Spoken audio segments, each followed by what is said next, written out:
नमस्कार विद्यार्थी मित्रांनो, हे गणित सोडवायचंय आपल्याला. काय म्हटलंय बघा गणितामध्ये,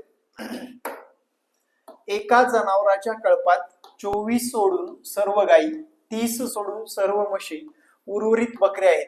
कळपात 34 जनावर असतील तर त्या कळपात बकऱ्यांची संख्या किती विचारले मित्रांनो. आता तुम्ही गायींची संख्या सुद्धा, म्हशीची संख्या सुद्धा आणि बकऱ्याची सुद्धा संख्या काढू शकता. हे उदाहरण बघा, या दोघांची बेरीज करा, ती येते 54. किती येते?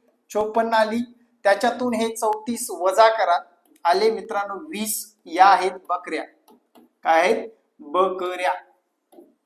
ओके, या आल्या बकऱ्या आपल्या.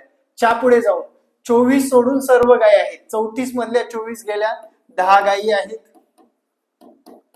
आणि 30 सोडून सर्व म्हशी आहेत. 34 मधून 30 गेले, 4 म्हशी आहेत. टोटल 34 जनावरे आहेत गोठ्यामध्ये. म्हणून या प्रश्नाचं उत्तर मित्रांनो C number is correct answer. जर आवडलं तर फॉलो करायला विसरू नका. धन्यवाद.